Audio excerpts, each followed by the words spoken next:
mbokk yi ma baral tuuti te wax ko ci olof di jéggalu ci bu xawee gudd tuuti parce que xibaar yi ñuy joxe ci compte yeeg yooyu fu suñu xaalis jaar moom moo waral faw ñu bennal ko ngir mbokk yëpp mun ci jot mun a xam nan la demee parce que bu dul loolu weddikat yi nga xam ne dañu mën a weddi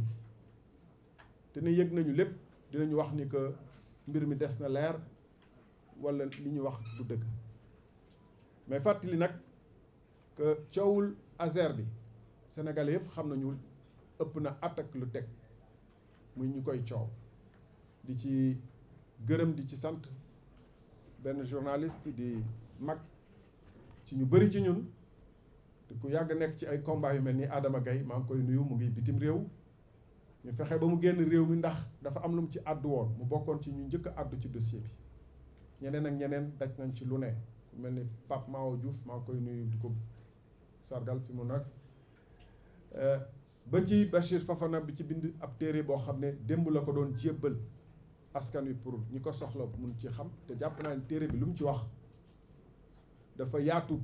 guddaay goo xam ne bu ma nee woon loolu rek mooy wane ni mbir mi mënuñu ko tënk ci lu gàtt ndax lu ñu bind ci téere moom waaye ñu jëm ci rek juxi ay mbir fàttali nii mbir mi mu ngi benn projet la boo xam ne contrat bu doxoon diggante Azer mi nga xam ne moom la ñu dénk lépp luy électrification rurale ak benn entreprise boo xam ne ñu ngi ko tuddee AEPAO EPC nekk entreprise espagnole lu tax ñu jox ko entreprise espagnole bi sans appel d'offre nag dafa fekk ni gouvernement Espagne moo nangu lebal gouvernement Sénégal xaalis te ku dox mbir moomu ba mu sotti nekk ab sénégalais bu ñuy tuddee Seydou Kane nekkoon ak AEPAO Sénégal ndax offre spontanée dañuy ne boo fexee ba indi xaalis bi indi ko ci ay yitte ay projet yoo xam ne soxal na gouvernement Sénégal muñ la ko jox sans appel d'offre noonu la demee loolu moo ci dugal AEPAO EPC AEPAO Sénégal mu nekkoon mu tolloon ci 148 millions d'euros téeméer ak ñeent fukki millions euros buñ ko xaymaa ci xaalisu Sénégal muy juróom-ñeent fukk ak benn million yu teg maanaam presque juróom-ñeent fukk ak ñaari milliards juróom-ñeent fukk ak ñaari milliards de francs CFA. banque bu ñuy wax banque Santander moo ko leble woon moo tax da ngeen di dégg lu bëri ñuy tudd turu banque Santander gannaaw ba mu ko leblee ngir moom boo amee ay tolof-tolof mu xaalisam dellu si caisse espagnole de crédit à l'exportation moom moo ko assuré moom couvrir ko garantir ko ginnaaw bu état du Sénégal joxe garantie souveraine maanaam moom it garantie ni que bu xaalis bi naree réer ñun dinañ ko fay loolu moo ci dugal banque Santander bi ngeen nar a dégg ak CC muy caisse espagnole de crédit à l'exportation loolu moo leen ci dugal yéen a ngi fàttaliku dañu dox tuut projet bi ñu joxe avance de démarrage le 11 juin 2024 doon séntu xaalis bi liggéey bi démarré ndax bu ñu ko wax avance de démarrage surtout avance de démarrage boo xam ne ci ay milliards ay fukk ak juróom-ñetti milliards avance sur service sur dépense engagée ay fukk ak juróom-ñetti milliards bu ñu boolee ñaar yëpp muy à peu près fanweer ak juróom-ñaari milliards bu ñu joxee avance de démarrage ak avance sur dépense engagée da ngay séntu ni mbir mi dafa war a tàmbali teew te loolu la contrat bi tamit waxoon ne boo jotee avance de démarrage rek ci ëllëg si dañuy compter ci diirub weer war nga taxawal chantier yi ci juróomi région yi maanaam jënd nga indi nga poto yi indi nga kii yi câble yi wut nga personnel yi liggéeykat yi indi nga say oto yooyu nga war a démarrer weer au plus tard donc xaalis boobu foofu la waroon dem ci weer au plus tard contrat nag mooy lu ñu signé ku nekk engagé waroo tegg yoon bi boo ko teggee rek def nga faute donc moo taxoon ñu joxe avance de démarrage ñun ba ñuy commencé di àddu ci mbir mi ëppoon na tollu woon na ci at ndax yéen a ngi fàttaliku le 12 juin 2025 pour la première fois la bindoon question écrite waaye jébleel ko muy 1 an waaye bala loolu maa ngi doon wax ci mbir mi coow li bëri lu ñuy wax clameur publique mu bëri gouvernement Sénégal mel ni moom yëgalu ko yaramam ñu ne kon bokk nañu dem yóbbu mbir mi ci fa mbaxane nekkee benn ñu ne nañu njëkkee ci Sénégal moo taxoon le 16 octobre 2025 demoon naa ànd ak samay naatangoo yu nekk ci biir parti bi ñu dem déposer ci pôle judiciaire financier benn plainte waaye yemuñu ci ndax tamit xam nañu yoonu Sénégal bu ko neexee gaaw bu ko neexee yéex bu ko neexee dal ci koo xam ne lu mu def leerul comme Pape Malick Ndour di ko pamti te gëmm ay bëtam ci ay milliards yoo xam ne ñu ngi koy coow booba léegi te waruñu leen woon sax yee man waruma woon sax dans un pays normal dem déposer plainte moo tax ma ne kon damay dem Espagne mottali sama yéene taxaw te xam naa ni foofu tôt ou tard mbir mi dina sotti mu nar a nekk gàcce nag ci Sénégal bu fekkee ne xaalisu Sénégal waroon dem ay ñu nekk ci à travers le Sénégal fële ci biiru Cilmaxa département de Kébémer département de Louga département de Linguère et cetera Kaffrine Tambacounda ginnaaw Banda Fassi et cetera dem nañu ay dëkk yu bëri yu ruqe xaalis bi waroon dem foofu courant bi waroon dem foofu ñoom yëngatuwuñu espagnol yi njëkk leen yëngatu njëkk leen wax loolu gàcce la doon waxoon nañ ko waxaat nañ ko te loolu moo xew parce que ñun ba ñu déposé 15 octobre 16 octobre may 3 mois dem déposé Espagne beneen plainte ñu bëri ñu ngi doon ree di ne dañu am temps dañu kii dañu am jot waaye nguuru Espagne gouvernement Espagne excusez-moi justice Espagne ba ñu déposé plainte bi dañu tontu ci saa si ne këyit yu ngeen ñu jébbal yi wane na ni am na lu xew te ñun on est compétent maanaam dinañu jël mbir mi liggéey ci weer nee ñu dinañu laaj banque bi nga xam ne moom moo jox entreprise bi xaalis nañu jox lépp lu mu xam ci mbir mi waxoon naa ko fii ci conférence de presse ne dinañ laaj entreprise bi aussi may leen app ñoom ñëpp ñu war ñu tontu banque bi tontu na entreprise bi moom AEPAO EPC lank na ne du tontu dafa réer sax d'ailleurs ni mes kenn xamul fu mu ne après banque bi ki justice Espagne bindaat ko lettre mooy mettre def ko mise en demeure fi ñu nar a dem nag bu tontuwul bi yoon mooy bind banque yi nga xam ne foofu la yor compte yi laaj leen te peut-être lancer mandat d'arrêt contre moom parce que li muy def nii mooy soupçonné nañu ko dafa réer ak suñu xaalis te moom taxawaayam bii day wone ni que mu ngi làqatu am na lu muy ragal donc lan la ñu jëlee Espagne lii may leen di nar a wax nii du banque bi moo ñu ko jox ndax banque bi dañuy leer xam nga suñu gars yi fii léeg-léeg ñu ne banque bi ñoo leen jox diw moo leen jox information nangam di sos rek parce que wax ju ñëw ñu bëgg ko waxe defaat ay werante yoo xam ne teguñu ko fenn ci seeni sos mais na leer banque joxuñu kii bi wane naa ci sama tweet bi ku ko bëgg tamit naa la jébbal lettre bi nga xam ne moo dox suñu digganteeg juge espagnol bi te jaar suñu avocat pour jox ñu jébbal ñu kayit yi wax ñu nag bu leen joxe ay numéro compte jàmbur bu leen joxe ay ay identité bancaire jàmbur waaye mun ngeen joxe yeneen xibaar yépp ci kaw loolu la ñu am sañ-sañ jàkkaarloog yéen te di leen jox jébbal xibaar yii nii waaye justice espagnole moo gën a gaaw gën a farlu gën a taxaw que suñu justice réew lu soxal suñu alalu réew ak suñu population réew loo tax bu ñu fi wax ay man ñu fi wax ay dama am confiance à la justice man j'ai pas confiance aveuglément à la justice jamais donc lan moo xew may fàttali xaalis bi ñu ngi koy dugal ci compte AEPAO à Banque Santander ñu ngi ko jébbal compte AEPAO EPC bu ñu ubbi ci foofu ci Banque Santander le 11 juin 2024 bala loolu le 10 juin ñaata moo nekkoon ci compte AEPAO EPC ci banque bi 22 020 euros maanaam ñaar fukk ak ñaari junni euro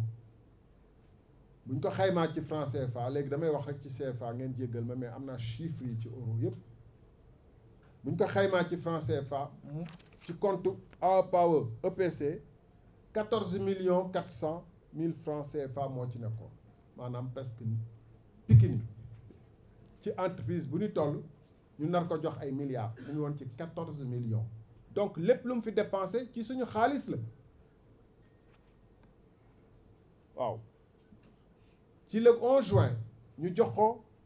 alal ju takku muy 37 milliards yi ma nar a wax te mu demee nii avance de démarrage muy à peu près ci franc CFA 18 milliards 400 millions fukk ak juróom-ñett ak ñeenti téeméeri fukk ak juróom-ñetti milliards ak ñeenti téeméeri millions bu ngeen ma mayee tamit ma wax ko directement rek ci français 18 milliards 400 millions de francs CFA. Avance pour dépenses engagées à peu près 15 milliards 300 millions de francs CFA. ab crédit commercial leb bu ñu leen lebal pour ñu régler ci seen yenn mbir muy à peu près 3 milliards 100 millions de francs CFA. bu ñu boolee lépp lu ñu jot ci bis boobu le 11 juin 2024 mu ngi toll ci 36 milliards 700 millions de francs CFA moom la ñuy wax à peu près 37 milliards yi ñuy wax boobu ba léegi. donc comme ni ma leen ko waxee léegi ci 14 millions de francs CFA moo nekkoon ci comptam le 10 le 11 lu toll ak 37 milliards dugg ci compte fan la xaalis boobu 37 milliards yooyu fan la xaalis boobu jaar ñu bennal ko ci à la fin di ngeen gis lu fa des le 22 février bii tollu motul million de francs CFA 37 milliards ba million di ngeen gis it daanaka dara demu ci village loolu mooy crime bi. donc 11 juin 2024 37 milliards 48 jours 48 jours ñaari weer après wala lu ko yées tuuti le 29 juillet 2024 mu desoon moins de 6 milliards de francs 6,6 milliards de francs CFA maanaam à peu près 30 milliards yi en 48 jours nee na fuuf nee na mes 48 jours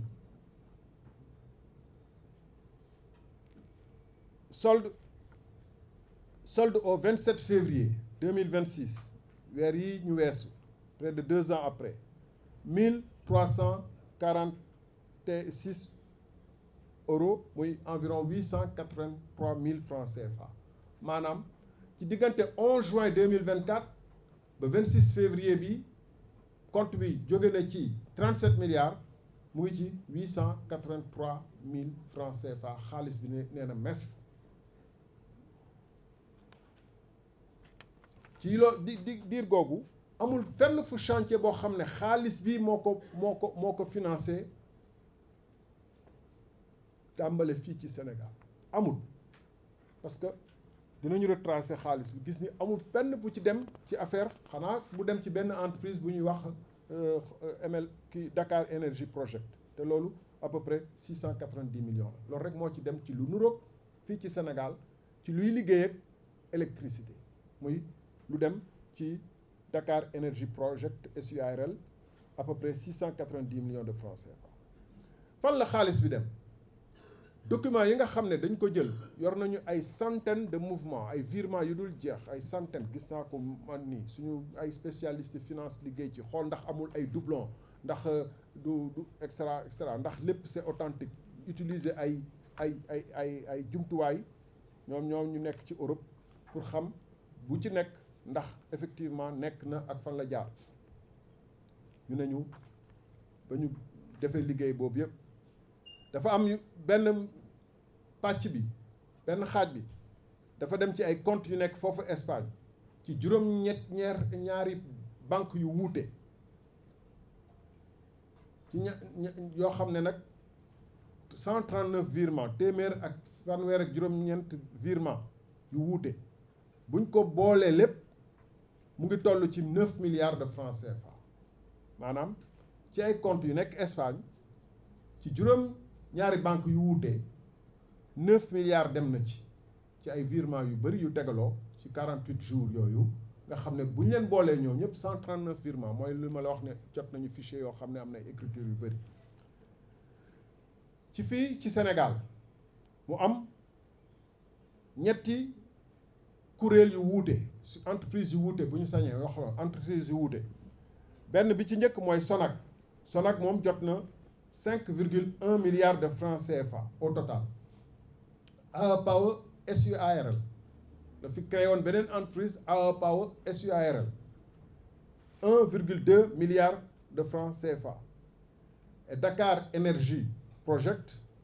environ 690 millions de francs CFA muy lu toll ci 6 milliards 900 à peu près 7 milliards de francs CFA ci 27 virements yu wuute la ñetti entité yi jot alal ji ma wax ni à peu près 7 milliards beneen xaaj bi fan la dem Chine xaalis bu ngi dem ci kenn kuy jaay ay câble électrique mu ngi toll ci 716 millions de francs CFA te loolu it yàggul lu mu am jort nañu ni loolu du sax pour électrifier gouvernement ci Sénégal fii li ci des fan la dem toog leen bu baax ngeen déglu teewlu leen bu baax ngeen déglu Côte d'Ivoire xaalis boobu dem Côte d'Ivoire sax dafa jaar pour dem Niger Côte d'Ivoire benn filialu AE Power bu fa nekk bu tudd AE Power EPC SARL et beneen cabinet d'avocat ànd ci cabinet d'avocat ñoom ñu ngi jot au total lu tolloog 332 millions de francs CFA ñetti téeméer ak fanweer ak ñaari millions de francs CFA beneen pàcc dem Togo AE Power Togo xanaa peut-être dafa am ay villages sénégalais yoo xam ne suñu mbokk yu fi ne ñoom it am nañu droit am village électrification rurale ay sénégalais yu fa jéggaan yi ñu defal leen électrification peut-être loolu la à peu près 25 millions bii boobu le 26 février bii maanaam ci après 2 jours après l'injonction judiciaire maanaam boobu mu ngi raxas compte bi waaw comme ne nañ ko fan la xaalis bi jaar mu ne xaaral ma gaawantu lu ci des sax ma ne ko fuuf mu dem vers le Kenya beneen pàcc dafa dem Kenya ñaari virement yoo toll ci 6 millions 600 mais comme dem nañu Afrique de l'Ouest dem Afrique de l'Est pourquoi pas Afrique du Nord beneen pàcc bi mu ngi dem Tunisie pour fay benn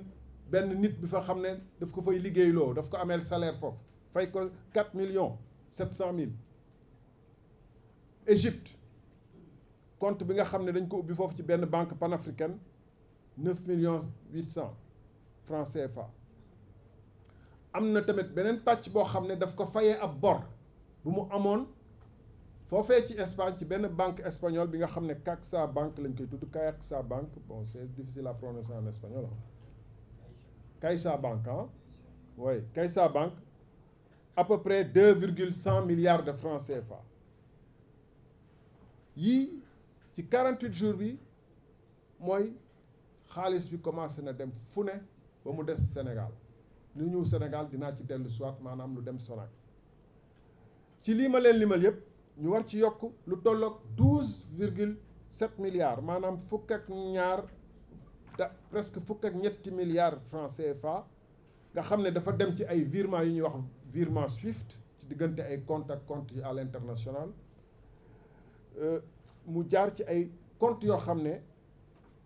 compte pour jaarale xaalis pour AE Power mais xamuñu AE Power ñan la ko jébbal au final quels sont les bénéficiaires finaux loolu mu ngi toll ci fukk ak ñaari milliards yoo xam ne ñoom jël nañ ko jox ko ñeneen ñoo xam ne xamuñu leen waaye duñu ay sénégalais ils n'ont rien à voir avec le Sénégal c'est pas des gens qui ont travaillé dans l'électrification rurale du Sénégal après tamit am leneen loo xam ne mot na bàyyi xel ndax xam ngeen ni ku bëgg a luubal xaalis di bëgg a dugal xaalis cim réew pour am nu mu ko séddale du ma jël xaalis bi rek envoyé ko Jack mi toog wala Madeleine mee toog wala Muntaga mee toog ci comptam day am loolu day yomba tracé day am foo ko jaarale fële ci Europe Asie wala feneen ci paradis fiscaux yi ñooñee bu ñu amee ay sénégalais yu ñuy jokkalante commerçant wala ñu mel noonu te soxla devise foofu ñu jox leen ko foofu ba après ñooñee joxe seen xaalis fii loolu xam ngeen ko yàgg na fi mu ngi fi noonu lay demee ba tax na boo gisee lu toll ak 8 561 750 euros ñu xayma ko ci juróomi milliards ak juróom benn téeméeri millions de francs CFA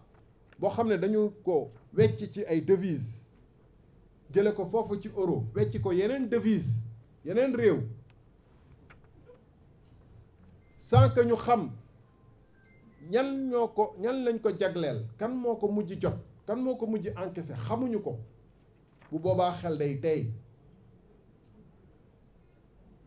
ba tey jii nii xamuñu pour ñu xam Banque Santander AOPAO moo waroon génne ay comptam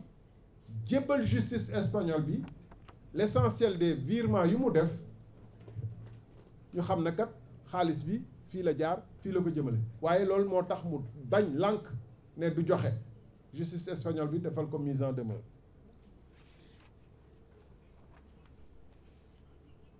donc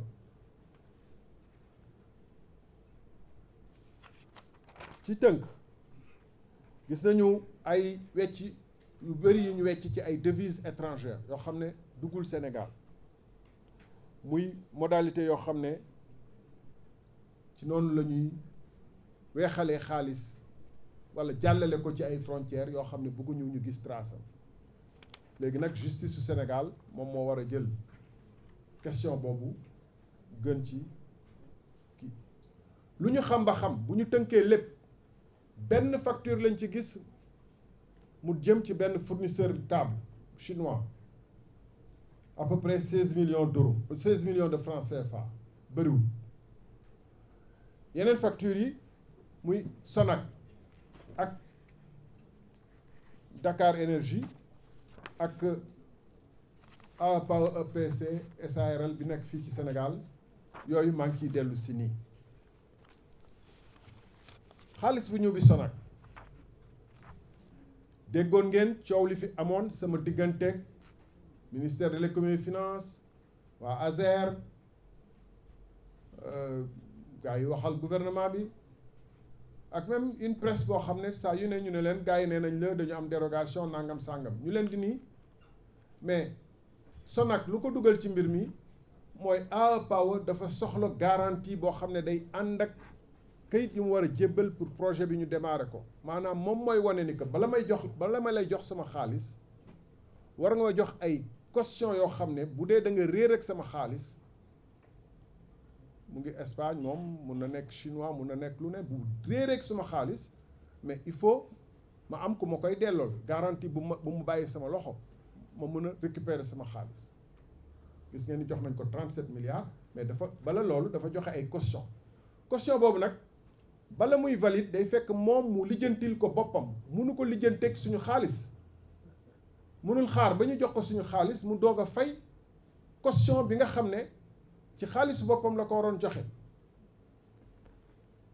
moo tax bu ngeen fàttali ko ARCOP bokk na ci li mu sonale woon Sonac laaj ko ñetti yoon est-ce que prime bi fay nañ ko laata nga ko ngay jébbalee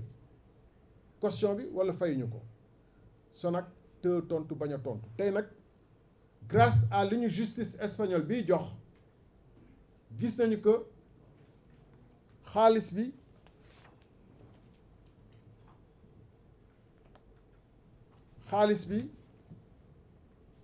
xaalis bi mu jot le 11 juin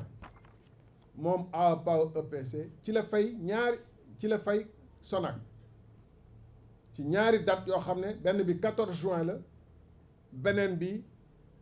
20 juin ci la ko fay xaalis bi gis nañu it lu xaw a doy waar ci loolee mooy dafa am facture yoo xam ne dafa mel ni dañ leen fay ñaari yoon du sax dafa mel ni dañ leen fay ñaari yoon mu ëpp suñu xel lool ndax lu tax ñuy fay facture yi ñaari yoon loolu amul sens naka la demee le 11 juin dañu njëkk a fay le 14 juin plutôt dañu njëkk a fay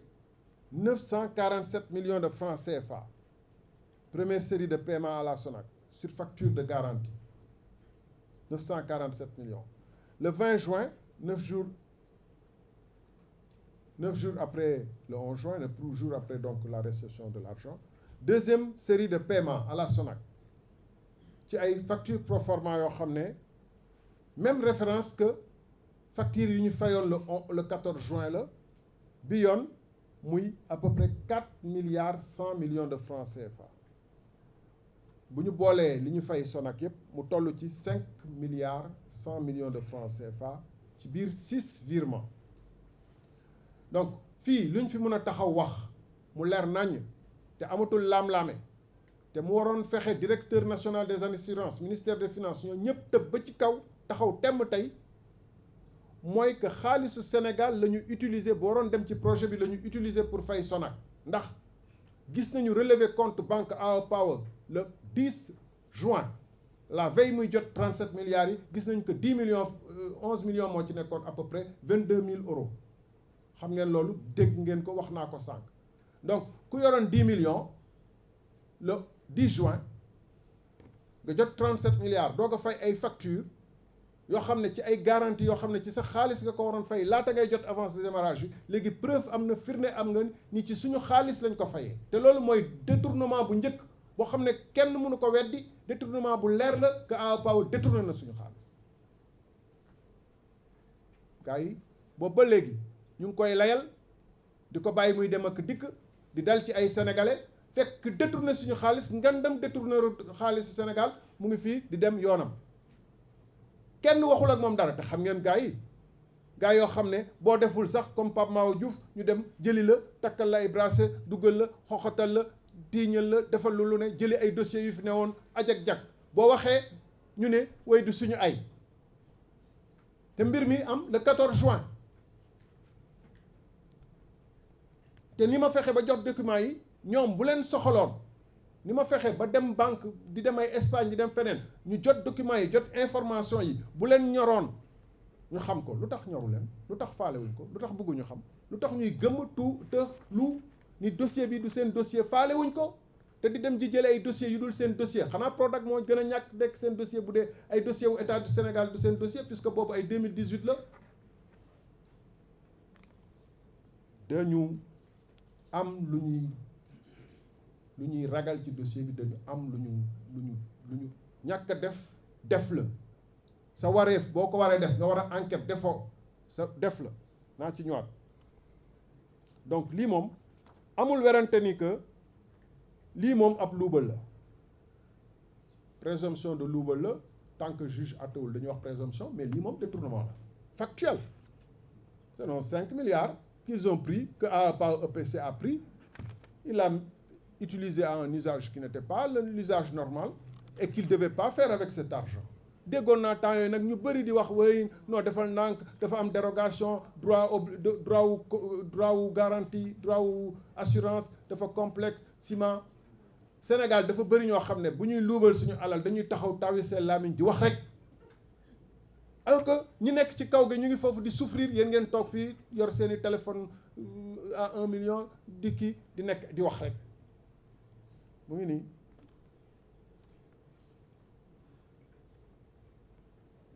bon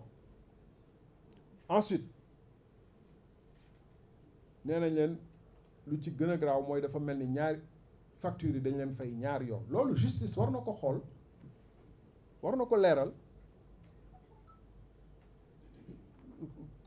est-ce que loolu jaadu na bu jaaduwul bu dee dañ ko fay doublement est-ce que de pour double boobu am nuñ nu mu demee fay ñaari yoon même facture est-ce que du am pour maanaam deuxième fois bi beneen fay lay jëriñ leneen lay jëriñ luy gëmmaloo nit ñi teeloo leen luuloo leen mandiloo leen ba duñu mën a wax fi mu toll ñëpp xam nañu lii may wax nii ñëpp parce que coow li yàgg na xam ngeen bu ngeen gisee ni pour la première fois suma gars yi nga xam ne bu ñu defee recours sax ñu ne xam nañu ku nekk suñu ginnaaw man ma def recours ak ñoom yeneen député non inscrit yeneen député assemblée maa ngi nuyu honorable député Moussa Amady Sarr mi fi toog ñu ne ñun peut-être dafa am ñu nekk suñu ginnaaw comme xam nañu loolu ñoom nañu wax kan moo nekk ginnaaw nañu wax ku nekk ginnaaw xam nañu lépp dañu wax ku nekk ginnaaw xoose kan moo rëccloo xoose te sénégalais yi nga xam ne boo defee njaaxum bugg a rëcc da ngay jaar Gambie tëb dal ñu dàq la dem jëli sa sëriñ téye la nangam sangam xoose moom di dem di dëkk kenn faalewu ko te ñoom xam nañu xoose luubal nañ suñu xaalis ndax première fois bi ñuy wax xoose luubal nañ suñu xaalis du man du keneen espagnol yi moo leen wax ne xoose mu ngi luubal seen xaalis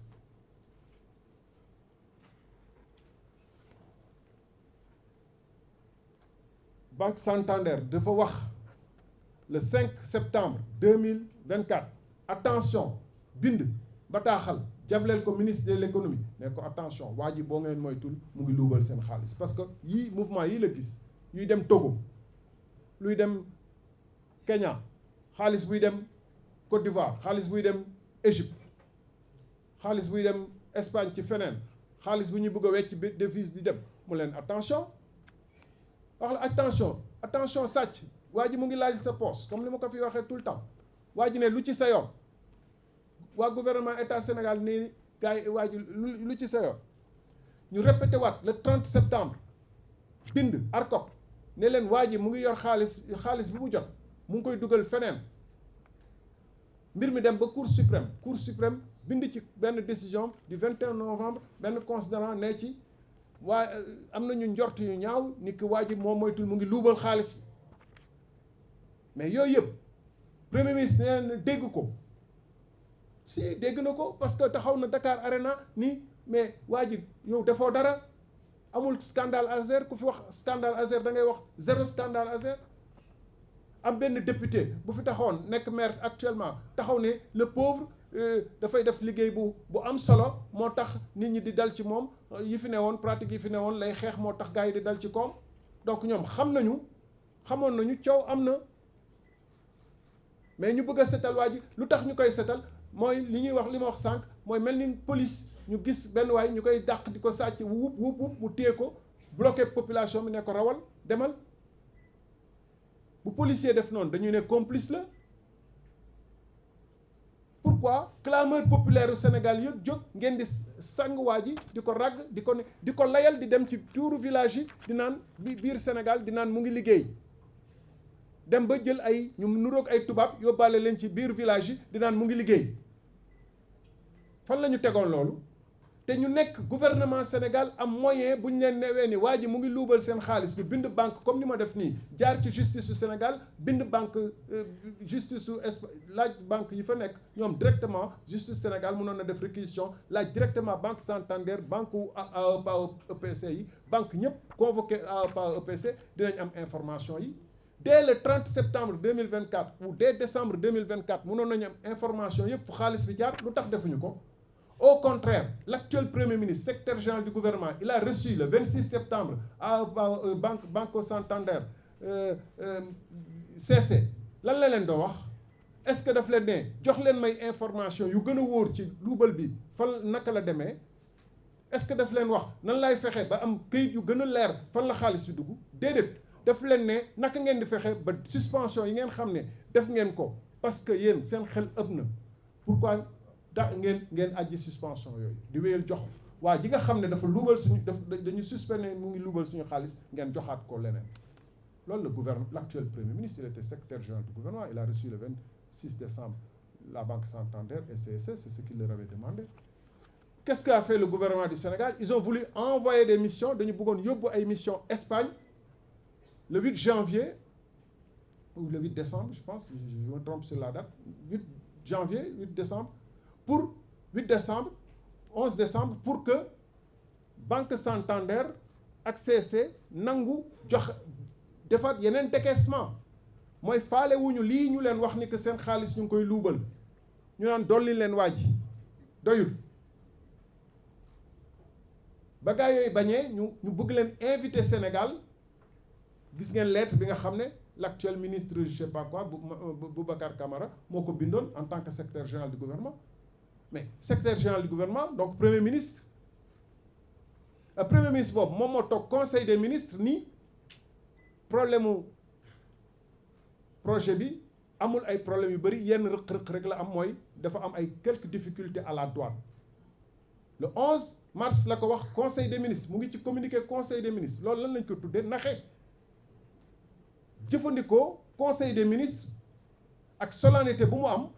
pour wax sénégalais yu nekkut ak peut-être wax président de la république layal ko lu nekkut parce que xam nañu ni que benn matériel dugg fi ba ñu naan mu ngi douane wala bu fi duggee tamit peut-être que matériel de 50 100 200 300 millions pour naxe la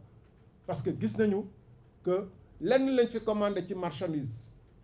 te kenn amul preuve ni ñëw na Sénégal muy câble yi nga xam ne commandé nañ ko Chine lu ci des yëpp duggul Sénégal pourquoi premier ministre bi nga xam ne nee na moom lépp xam na ko lu ne yëg na ko moom mooy défendre souveraineté Sénégal ak yooyu bàyyi benn espagnol di seetaan benn espagnol 2 ans mu ñuy fooy yóbbu suñu xaalis tey il est prouvé que très certainement daf ko détourné très probablement daf ko détourné bañ na nag lànk na ni du tontu kenn xamul fu mu ne waaw donc loolee mot na leeral justice espagnole nag saisir na ko lii ñu ci jot nii tàmbale la rek waaye leer na naññ actuellement waaye tàmbale la bu joxul moom bu joxewul xaalis yi fan la dem exactement kan moo ci profito ginnaaw mise en demeure bi ko justice espagnole bi def waa gars yi dinañ def ay commission rogatoire banque par banque xam fu xaalis bi jaar bu boobaa dinañu xam ñan ñoo ci profito wala boog dinañu convoquer ñooñee ñëpp pour ñu xam fan la xaalisu Sénégal dugg mbokk yi fu may daanele mooy ñi fi nekk tey dañu digoon jubal jubanti gis nañu que gouvernement Espagne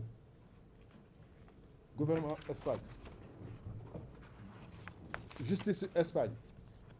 lu mu ci defagum lu mu def ci dossier bi justice Espagne lu mu def ci dossier bi justice Sénégal à partir de 25 janvier bii rek justice su Sénégal def ko ci benn jéego bu ni toll gëm nañ nag ni justice Sénégal section de recherche ak yooyu jéem nañu demandé nañu Espagne information yi ndax jot nañ ko jotuñu ko des na leer waaye information yooyu ñu ngi ko def ñun yu ñu jot yi ñu ngi ko def ci clé ñoom sañ nañu justice su Sénégal gis compte bancaire yi gis numéro yi gis lu ne lundi ou mardi naa fa dem jébbal ko pôle judiciaire financier pour compléter dossier bañ fa yor di yaakaar ni pôle judiciaire financier dina vraiment faxas wala bàyyi yenn aspect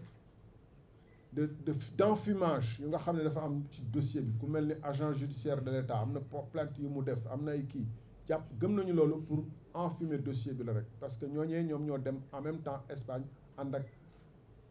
suñu ambassade dem foofu pour convaincre Banque Santander convaincre caisse espagnole bi nañu ajandi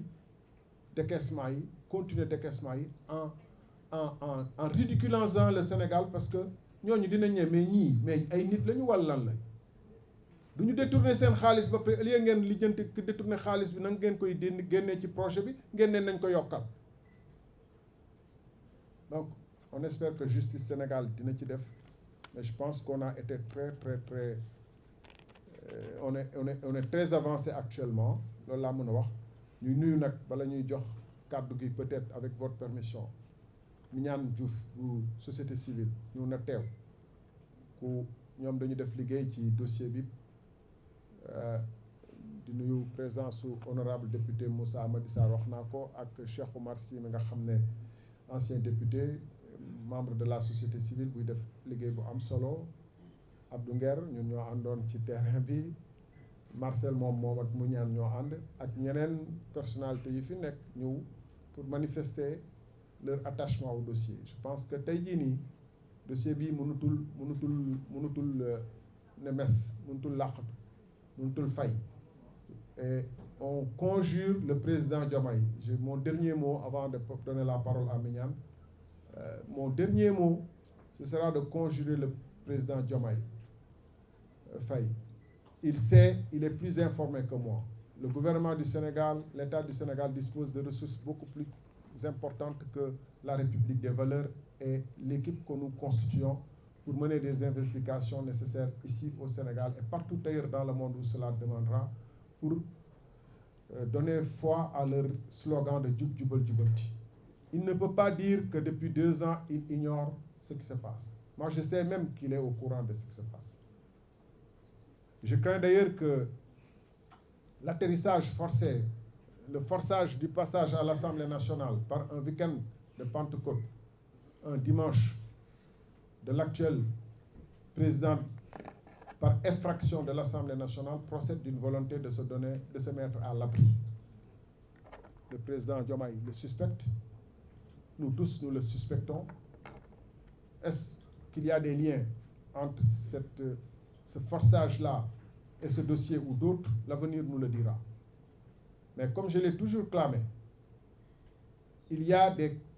dans l'État du Sénégal des gens qui ont rendu cette forfaiture possible. Et si l'enquête se déroule normalement, comme je l'ai toujours dit, des têtes vont tomber. Mais à ce jour, au moins, on commence à voir où sont passés nos 37 milliards et on voit que ça n'a pas profité à l'électrification rurale du Sénégal, mais à beaucoup de privés qui n'ont rien à voir avec le Sénégal. Et cela constitue un crime. Mignane, s'il vous plaît, après Abdounger. Mignane Diouf du Forum social. Hein? Merci beaucoup. 2 minutes. Merci à vous. Parce qu'il y a toute la...